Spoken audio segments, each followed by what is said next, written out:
Esse é uma cápsula e nós vamos falar do Foro de São Paulo, que, pois é, vocês lembram, há um tempo atrás não existia, era a teoria da conspiração do pessoal da direita.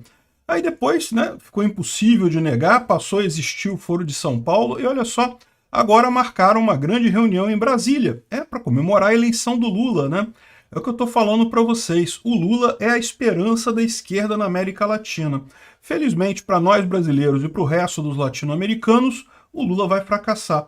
Vamos entender esse assunto? Essa notícia foi sugerida por Knick da Gota Serena, é esse, Richard Rasmussen e várias outras pessoas. Obrigado aí ao pessoal que sugeriu a notícia. Obrigado a você que está assistindo o nosso vídeo. Se você gosta do nosso conteúdo, por favor, deixe o seu like e se inscreva aqui no canal, né? Pois bem, olha que coisa, né? O Foro de São Paulo, que é uma organização criada pelo Lula, inclusive, lá atrás, lá em 92, justamente com o objetivo de reunir os partidos de esquerda da América Latina, visando uma integração da esquerda latino-americana, né? Um partido apoia o outro, um ajuda o outro, de forma a que todos tentem implementar o socialismo aqui. E tiveram alguns sucessos com isso. Conseguiram, por exemplo, destruir a Venezuela, né? Botaram lá o Maduro, o Hugo Chávez, que eram representantes lá do Foro de São Paulo, conseguiram ficar aqui no Brasil entre 2002 e 2013, 14, 2015, né? Conseguiram ficar entre 2003 e 2015 no poder aqui no Brasil.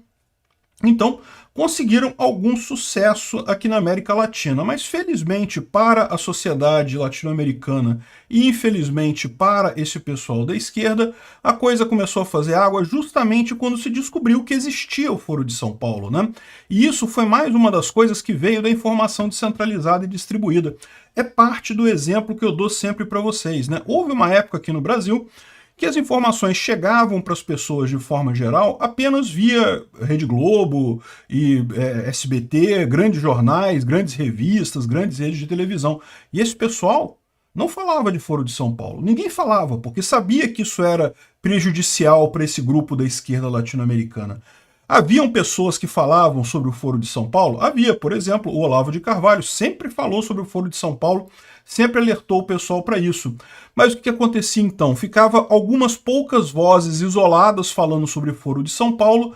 Para a grande maioria dos brasileiros, isso era algo que não existia, porque na Rede Globo não falavam nada, no Jornal do Brasil não saía nada, na Veja não falavam nada, na Folha de São Paulo não falavam nada, nos grandes canais de comunicação, de informação, a coisa era tratada como uma teoria da conspiração da direita. Não, não existe isso não, oh, que besteira. O que é um grupo de socialistas querendo formar uma grande união das repúblicas socialistas soviéticas da América do Sul? Não, não existe isso não, né? Pois é, e aí esse daqui é só um dos muitos exemplos de como as coisas mudaram de 2013 para cá. Por quê? Porque quando chegou em 2013, na verdade não foi um ano específico, né? 2013 ficou marcado porque justamente quando teve aquelas grandes manifestações contra a Dilma, né? Mas, na verdade, naquele momento é que começou a surgir a informação descentralizada na internet. Foi a partir de 2010 que as pessoas começaram a discutir política na internet. Até então, já tinha rede social, já existia o Facebook desde 2000 e sei lá quanto. Antes disso era o Orkut. Então, assim, não é que rede social foi inventada em 2010, ela já existia.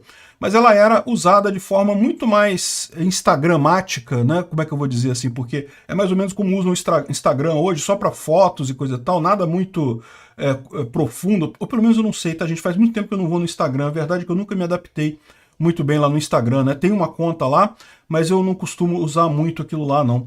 Então, quando foi em 2010 que o pessoal começou a trocar ideia via grupos, né? Tinha o grupo Libertarianismo no Facebook, tinha outros grupos também, e depois a coisa evoluiu, veio muito para o YouTube, a maior parte das pessoas veio para produzir conteúdo no YouTube. Então, você tem essa discussão libertária e a discussão da direita sem as amarras das redes, das grandes redes de televisão. Isso foi o que tirou força da esquerda, porque a esquerda ela sempre contou com essa ajuda, né? É o que eu falo para vocês, a esquerda diz que gosta de combater fake news, mas na verdade ela sempre usou as fake news. É que ela tinha um monopólio disso, porque ela controlava as redações dos jornais e coisa e tal, então ela tinha um monopólio das fake news. O que ela reclama não é de fake news, é que agora ela não tem mais o monopólio das fake news, ela quer continuar só ela fazendo fake news, né? Só ela expondo a opinião dela e o resto do pessoal incapaz, né? Então, Foro de São Paulo perderam isso, o pessoal percebeu que existe esse negócio, percebeu que é uma coisa do mal mesmo, eles querem de fato castrar a liberdade do sul-americano e querem fazer isso. E eu falei para vocês, esse é o grande risco desse governo Lula, né? Porque, como eu vejo a coisa, o ponto de vista econômico, meio que a gente está ferrado mesmo.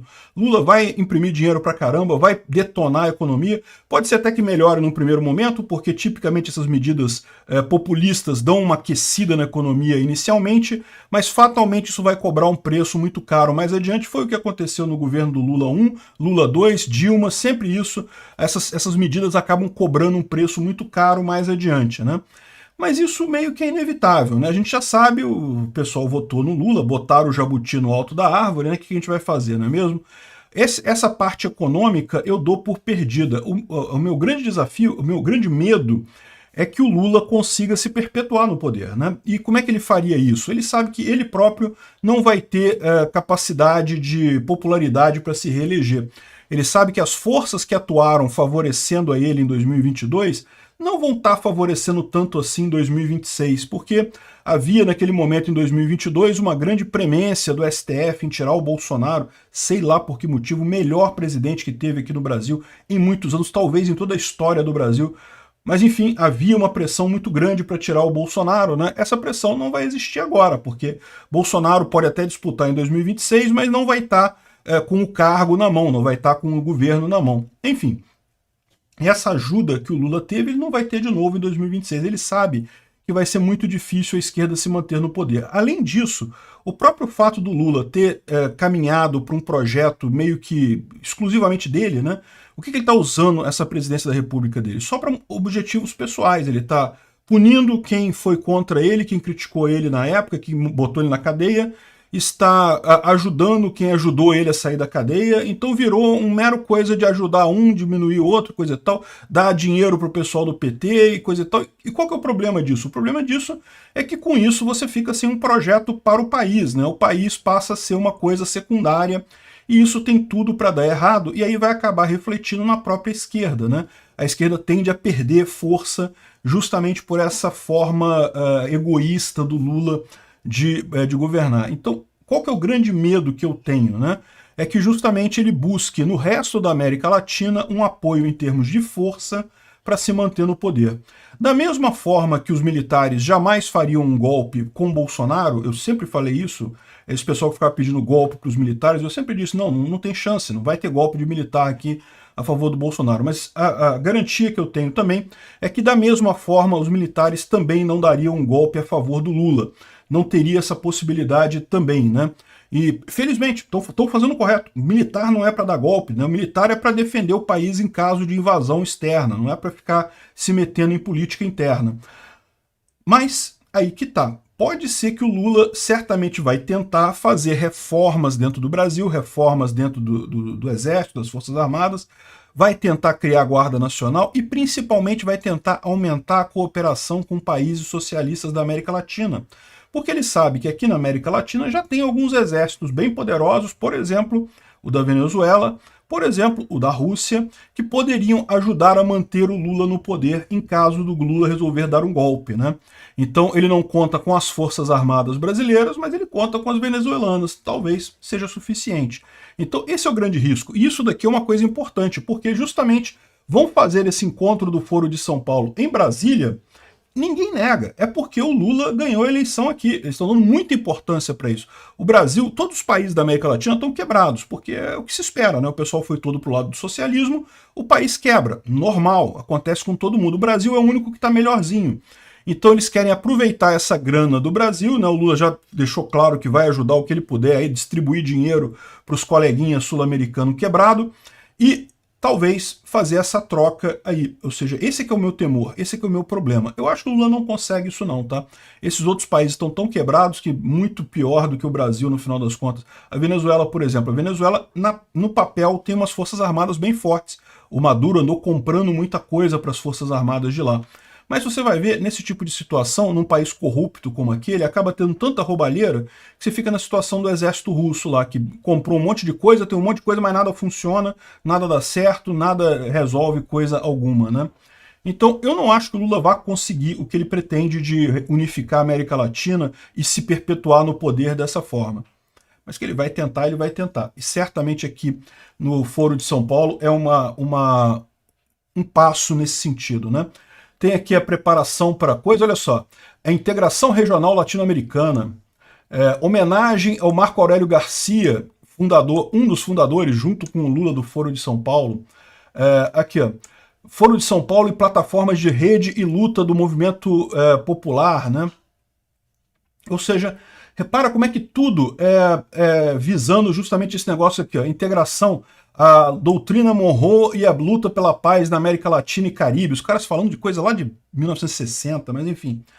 Repara como é que tudo que eles estão falando aqui é justamente nesse sentido, né? Esse aqui é o programa, tá, do encontro do Foro de São Paulo lá em Brasília, né? Se quiser participar, é só pagar, só tem que pagar em dólar, tá? O pessoal fica reclamando contra o imperialismo americano, que os Estados Unidos é muito ruim, não sei o que é lá, mas o pagamento não é em rublo não, tá? Não é em pesos cubanos não, é tudo em dólar mesmo. Hipocrisia desse povo, né? Mas enfim, tem que ficar alerta com isso aqui. Eu acho que eles não vão conseguir não, tá todo mundo muito quebrado para conseguir ajudar o Lula. Mas temos que ficar de olho. Obrigado por assistir o vídeo até o final. Além de curtir, compartilhar e se inscrever no canal, considere se tornar patrocinador com valores a partir de R$ 1,99. Clique no botão Seja Membro abaixo para saber as condições e vantagens de patrocinar o canal. Mais informações sobre o nosso projeto, visite nossos sites indicados na tela.